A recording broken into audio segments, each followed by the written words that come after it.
welcome to the Midlands Humane Society. My name is Nikki Cruikshank and I'm the Executive Director here at the Humane Society, and I'm excited to have you with us so we can do an orientation of our building. We'll be bringing you through the whole building and talking about what we do, how we do it, and all the exciting things that happen within our walls. Please come on in and I'll introduce you to Corey Nelson. She's our Director of Development and Marketing, and she'll be taking you on the tour.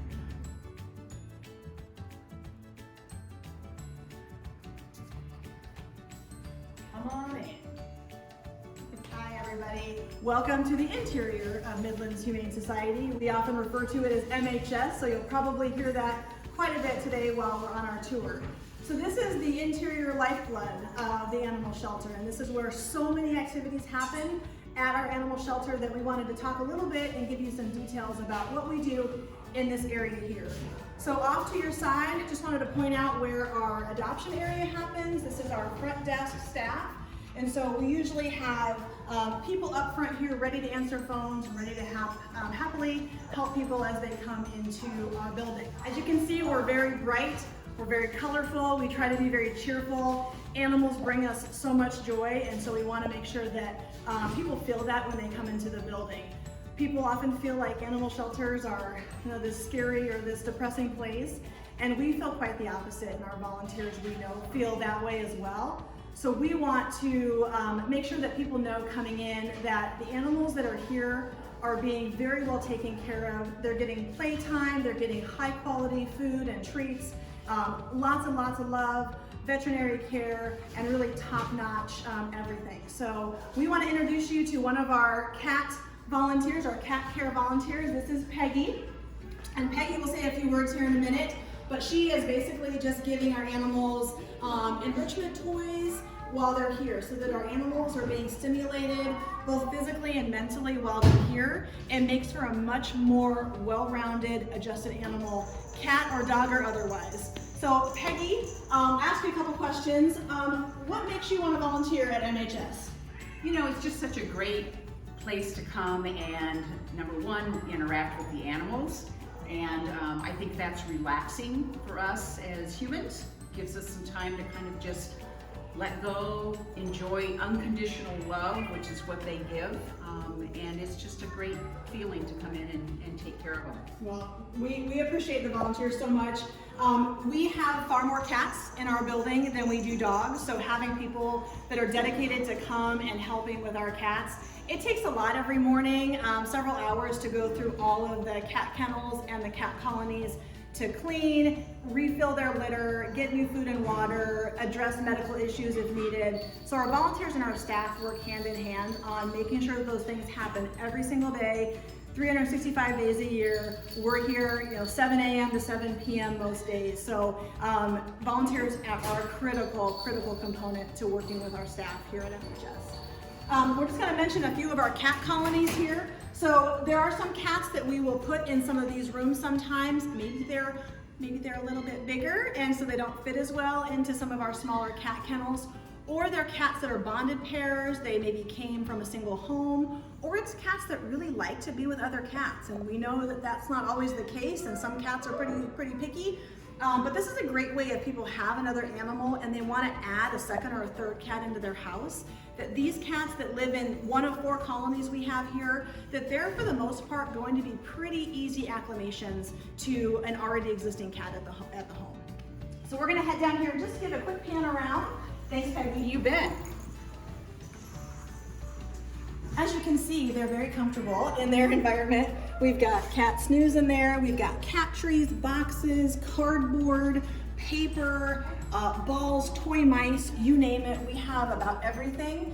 We have generous people donate toys to us. We have volunteers make those toys. We have staff help make toys and collect toilet paper rolls. That was a commodity this year in 2020, so we want to make sure we have enough toilet paper. But we're really thrilled that we have these rooms to give these cats places to run and jump. Even our cat kennels here, it's 1 cat per kennel. So they are getting room to run and jump and stretch and play and really be cats, so they can thrive a little bit better with a little extra space.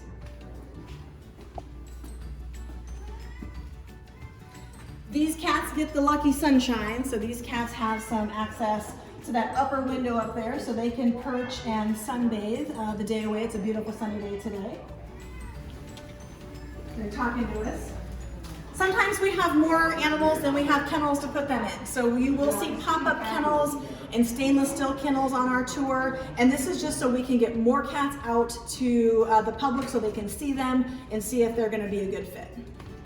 We have Jenny Gerald, who is our shelter manager, and she's gonna talk a little bit about how volunteers can help us in the foster element. So one of the outside opportunities, if you're not able to come into the building on a regular basis, is fostering. It's huge, it helps us out a ton. Most of the fosters we send out are moms and kittens. I think this last year we did over 222 moms and kittens through our foster program. Getting those moms and babies out of this environment just makes it so much easier. It's safer for them health-wise, and they get more interaction and get to know what it's like to grow up in a home environment. So definitely something we love and encourage people to do if they're looking for something to help the shelter but can't necessarily come in and clean or something on a regular basis. Yeah, and a lot of us staff members have been foster moms and dads as well, so we know how rewarding it is to be a foster parent of a cat or a dog. And as Jenny said, it makes those animals much more easily adoptable when they come back to the shelter. It keeps them healthier, and it's a great way. A lot of volunteers like to be able to do that from the comfort of their own home and still know that they're helping the shelter. All right, well, we're gonna head this way. We have our founders wall here at MHS. We opened our doors in 2015 after fundraising and trying to get off the ground for about a decade. So Midlands Humane Society, the idea behind it really happened about 2006 through lots of fundraising efforts, lots of learning along the way. We were able to get this beautiful building built. We had super dedicated volunteers and donors that went out and really hit the pavement and door knocked and made phone calls, and people that contributed to our capital campaign. So what we found is that although we love our state-of-the-art building, we are bursting at the seams. And so we are hoping in the next few years and even beyond that we will enlarge our footprint and be able to accommodate more animals. We're able to help them in greater ways, which means a greater need for staff and volunteers. And so hopefully if you're thinking, is this the right time for me to volunteer? We encourage you to get your feet wet and come on into MHS. Keep touring. This is another stainless steel cage that we have here. We have very sleepy kitty right now. Isn't he fun? Oh, hello. We woke you up, didn't we? We do have a little surprise here today. So this is not a normal situation, but yesterday we had a German Shepherd, a pregnant German Shepherd give birth. So she had 9 puppies. They are behind this blanket here. So we're gonna let her have her peace and quiet. But this is normally a cat colony where a volunteer could be working with some cats, but it is currently our maternity suite. And if you've ever been in an animal shelter before, you know that pivoting on your feet is a big part of our day-to-day operation. So moving one thing from here to there, making something work, doing some adjustment is just part of our daily activities. And this is one of those. So I guess we could peek real quick. There is the sleepy mom and her little baby's in there. So we're gonna pan along here. This is our dog adoption floor. We're gonna stay out here because, as you can imagine, the minute we open that door, they're ready for walks and treats. So it gets pretty loud, but you'll get a good sense of what we have and how the setup is. We have 15 dog runs up here in front. So the dogs get a chance to stretch their legs a little bit. They have blankets and beds every day. They're given treats, they're given toys, and they're given time to be outside and explore the open air outdoors with staff and volunteers. We're headed into our meet and greet room. So we have our meet and greet room here, and this is our largest of the 3 rooms. So we have basically our area for training purposes as well as for families and individuals to meet with a dog that they're interested in. The 2 smaller rooms can also be used for dogs, but usually we use those for meet and greets with our cat friends that are here in the shelter. We also use this space for children's activities. We might have a nursing home come visit us and their residents interact with some of the animals as well. So many of the functions and locations at MHS are multi-purpose areas, and we are just able to kind of go with the flow with whatever we need to do right now. So, as you can see them all looking at us here, except this needs to go. All right, so now we're going to get back into a little bit more of the work area of MHS, which no shortage of mop buckets, no shortage of laundry and dishes. So we're going to take a peek in our kitchen. And this also is a food prep area for MHS as well. So we are washing and sanitizing dishes every day. It is critically important to keep the facility as clean as possible to help prevent the spread of disease and infection, and it keeps our animals as healthy as possible.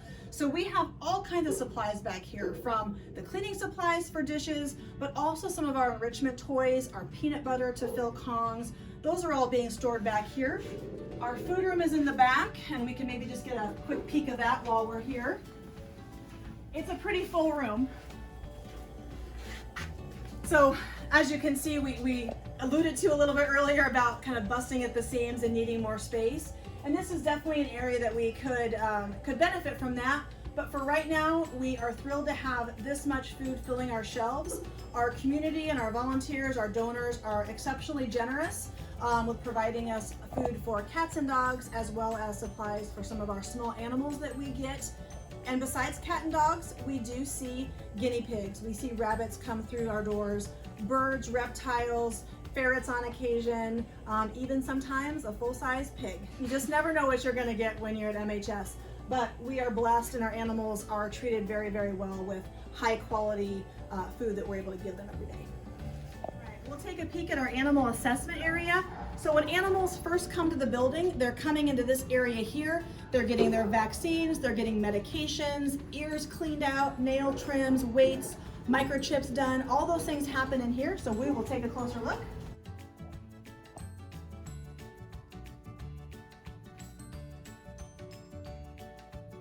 So you can see it's a fairly well-equipped medical area.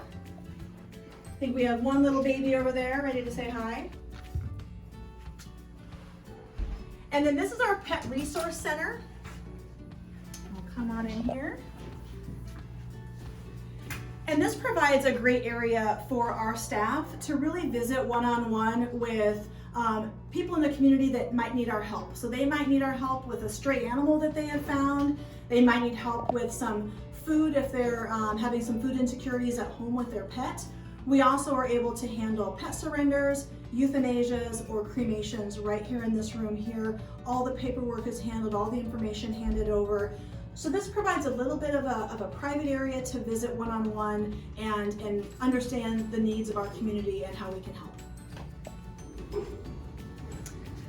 Mountains of laundry. We have our own mountain here at MHS. Constantly we are doing laundry. We like to give our animals the comforts of a home, and so giving them something warm to lay on, something soft to rest their bones on, we find is a critical element of what we do every day. We have a bathing station in there for dogs. We have additional storage areas, and then kennel space, as well as a commercial washer and dryer that is going, I think, every hour that we're open. So volunteers are in the kitchen and this room every single day. You can take a peek in there and see just how busy and hectic that room can be.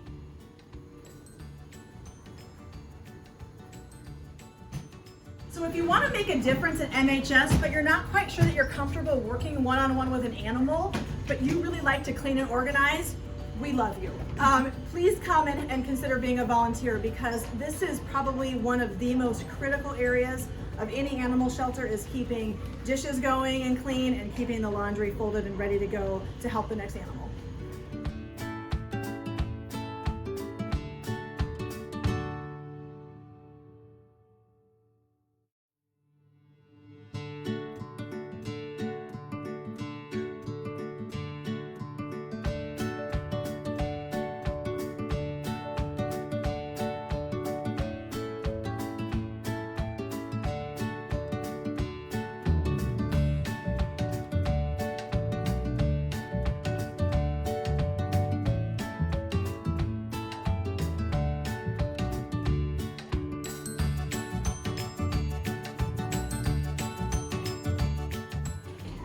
have our volunteer information center. This is where volunteers check in for the day and check out when they're done, so they can give themselves their assignments as to what role they are filling during the time that they're here. There's a computer for them to use if they need to check emails or access anything else online. And then we have our dry erase board, and we change these seasonally to share good news, success stories, information that we feel like the volunteers need to know, as well as anything else that we want to promote. We usually do that here, along with being an area for pet supplies that volunteers might need to access as they grab and head out to their duties. All right, our next stop is our administration area. We do have a special guest in here that we'd like to introduce you to. So we will head on in here. And we normally have about 6 employees that work right in here. If you hear something off camera, we have our African gray named Quasimodo.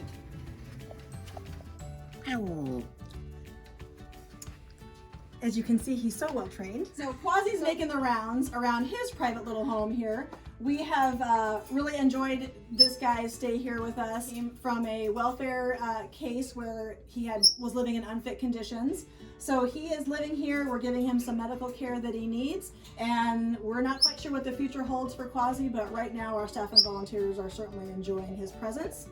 But back in the administration office, we are doing all the behind the scenes work of an animal shelter: marketing, events, donor relations, all of our record keeping.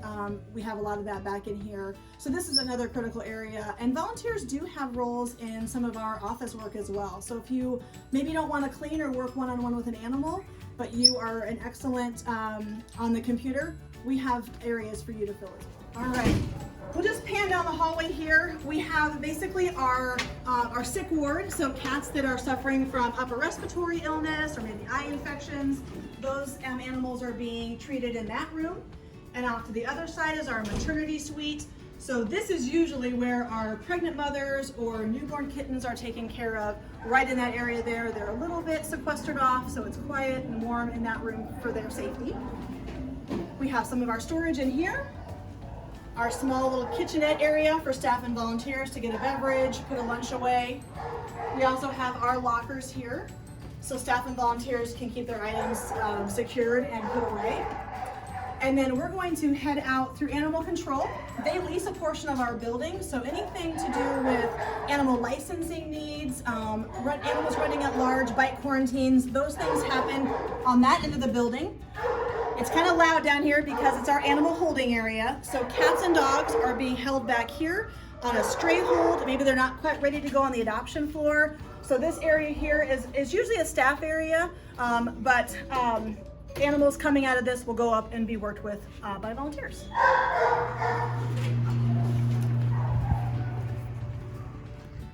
As you can see, Midlands Humane Society is nestled into the beautiful Les Hills. So back here, the fenced-in area is our Kevin Bills Memorial Dog Park. There are actually 2 separate parks here, so we can separate sizes of dogs if we need to. It has complete functions such as water, shade tents, benches, toys, and waste bags for the dogs to use. We have a little smaller dog park for our MHS dogs, and they use the area right over here. This is a fantastic area for our dogs to be able to get outside and enjoy the fresh air, play in the snow, and absolutely play in the mud when it rains. So they're gonna come out here and burn off that energy just like a privately owned dog would in the dog park. This is a great area for training techniques that Rachel, our animal behaviorist, can do with the animals, as well as our volunteers who run our play groups, where dogs interact with one another and run and jump and play. And sometimes dogs are the best teachers to other dogs.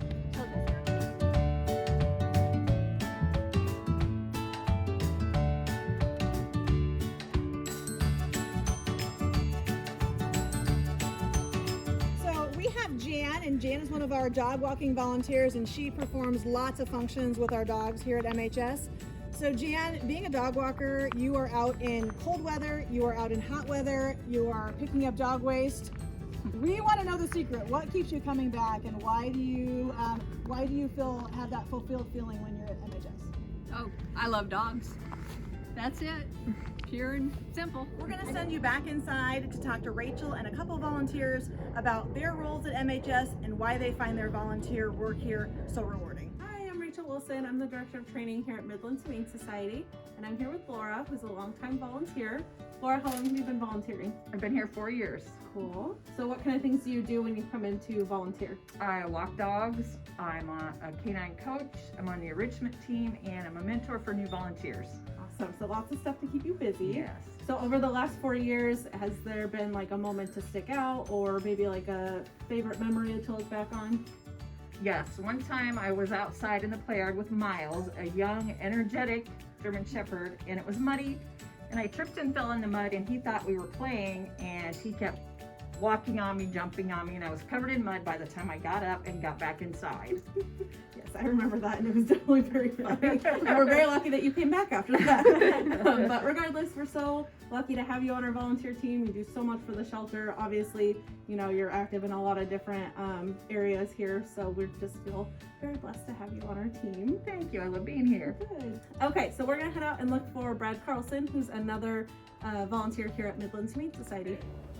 Okay, I'm here with Brad Carlson, who's a longtime volunteer here at MHS. Brad, there's a lot of days where it's 100 degrees out. There's days where it's -10 degrees out. There's days where we have 20 loads of laundry, you know, a whole room full of dishes. What makes you keep coming back to MHS and volunteering, especially on these really hard, long days? Top thing is obviously the unconditional love of the animals. I feel like I get more out of it than I put in because of that, but just MHS in general seems like it's a great cause to work for, and I appreciate how grateful people are here too. So. Good. Well, we definitely appreciate you, that is for sure. How long have you been volunteering? About 2.5 years now, I think. Yeah. And what made you want to get started volunteering at a shelter? We had to put our last dog down back in the summer of 2016, and it took me a while to kind of get over that, but once I did, I realized I had a lot of love to give other animals, and so I took that desire and decided I needed to put it into something constructive. Maybe that love that I have for the animals is something that makes them adoptable somehow too. Awesome. Well, we're so glad to have you on the team. Yeah. And now I'm going to send you up to Mariah, who will give you some more information about joining our volunteer team. Hi, my name is Mariah Garcia. I'm the volunteer coordinator here at MHS. Thank you so much for joining us on our tour today. I hope you had a great time getting to see some of the behind the scenes and getting to meet a few of our wonderful volunteers. If you're interested in volunteering, you can visit our website at www.midlandshumanesociety.org/volunteer, or you can give me a call directly at 712-396-2263. I hope to hear from you soon. Thanks for coming today.